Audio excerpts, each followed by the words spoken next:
Welcome to Getting It Right by the New Zealand Society of Genealogists. I'm your presenter, Sarah Hewitt. For the notes that accompany this presentation and the other Getting It Right learning resources, please see our website www.genealogy.org.nz. In this presentation, we're going to look at searching newspapers and other printed sources. So, when I talk about newspapers, I'm also referring to books and anything else that has been printed. My first foray into the newspapers was when I discovered that my great-great-grandparents, William and Fanny, had gotten divorced. I hightailed it down to my local library, got into Palmer's Index to the Times newspaper, found the microfilm reader, scrolled it along, and then finally, there it was, the article on their divorce. People find the last bit quite funny. Of course, this was back in the day when newspapers were in two formats: the old original newsprint, which took up a lot of space and was quite fragile, or the more modern microfilm. Since then, we've had the internet. It's been great for allowing us to buy things online, find things in the real world, and it's been great for finding digitized images of old records, including the newspapers.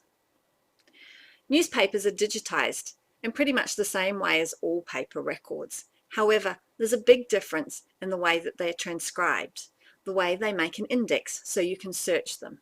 And this is because they're done with optical character recognition, OCR for short. This means that the computer does the reading. And this brings us to what I like to call the perils of the OCR. Have a look at this newspaper snippet. Somewhere on here is the death notice for my great-great-grandmother, Winifred Alice O'Callaghan. Can you see it? There it is.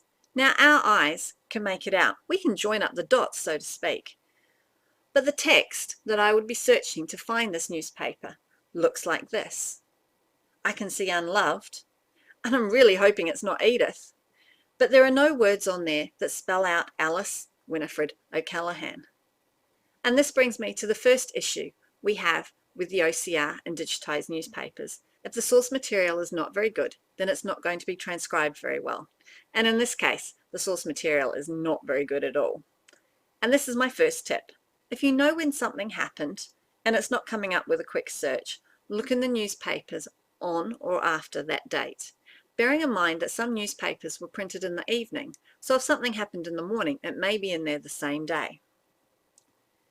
Now we're going to look at fields. There are no fields when you're searching newspapers. Now I'm not talking about the lush hills of the Wairarapa. I'm talking about the fields within the text. If you're searching a handwritten record which has been transcribed by a person, there'll be fields. So, for example, when we see that Mr. Ebbs made an honest woman out of Fanny, and we're looking for their marriage, one of the fields may be first name, and it will look in either the William Frederick or the Fanny. But it's not going to look over here at surgeon. It's only going to look at those two names. When you're searching newspapers, it's searching every single word on the page.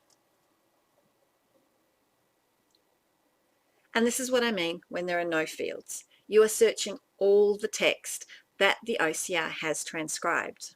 So when I'm searching for Mr. Ebbs, I find a lot of, well, interesting poetry. To my bow, your wit which glows and ebbs and flows through lines and rows, more biting grows. I also find out a lot about tidal movements. And then, in amongst it all, I find William Frederick Ebbs, surgeon. Now some of you are probably thinking about now, Sarah, why didn't you just put his first name in? Well, the thing you need to remember with the newspapers is what did they put in as his first name? These are just some of the variations that I've thought of today. It makes life a bit difficult, so it is much easier to put in Ebbs. But if the surname you're looking for means something else, like is a colour, black, white, is an occupation, Turner, Cooper, is a place name, Hamilton, Russell, then you're going to run into the same problems I've had with Mr. Ebbs. So we need to remember what the objective of our search is. We want to find a manageable number of search results, i.e. not too many, without losing the results that we might be looking for. Sometimes it can be a bit of a needle in a haystack, but there are a few techniques to help. one I like to call the wide and narrow. So in the case of Mr. Ebbs, because I know it's going to bring up lots of search results because of the tides and the poetry, I narrow down my search by putting in a location or a narrower date range. If, on the other hand, I'm looking for my Grayson family, which is quite an unusual name and doesn't seem to mean anything else, I can search the whole of the 19th century in Ireland to find results, knowing that I'm not going to get too many search results. Though I will add a little aside on Graysons. With all those vowels and C's and R's in there, it's one of the words that the OCR has a lot of trouble with. It can't make sense of the letters. Have a look at the notes. I've put in some examples of some of the letters that the OCR gets a bit confused about. You might find it useful for your searches. Another way to narrow down your search results is to add additional terms. For example, Mr. Ebbs was a doctor, so hospital might get rid of some of the ebbs and flows. He was into horse racing, so horse might, and I know that he lived in Oamaru and Wanganui. All of these may get rid of some of the extra results that we don't want. Bear in mind this will limit your search results to articles that have those words in them too.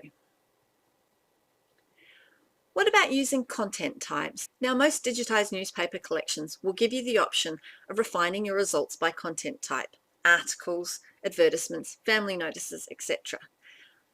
This can be something you can do, I would say, as a last resort, because the OCR is the one that picks the categories. Again, it's important to note that no person has had direct interaction with the way that the search works on a newspaper. Another tip is to think, have you searched by subject? Searching by a ship's name may bring up information about the voyage that your family were on. You could search by occupation. You might have a family member who was a miner at Waihi. You're likely to find lots about the strike. And search by location. If you know your family were in Napier during the Napier earthquakes, you'll find lots of general information, and you may even be pointed in the direction of other records. And just as they keep making more newspapers, they keep digitizing more newspapers. So do keep checking back, because there'll always be more. Now, in this presentation, we've only looked at tips for searching printed materials such as newspapers and books. We've done another presentation on searching in general, and many of the hints in there still apply when you're searching newspapers. If you haven't had the time to look at it, take the time now. You'll find it very useful.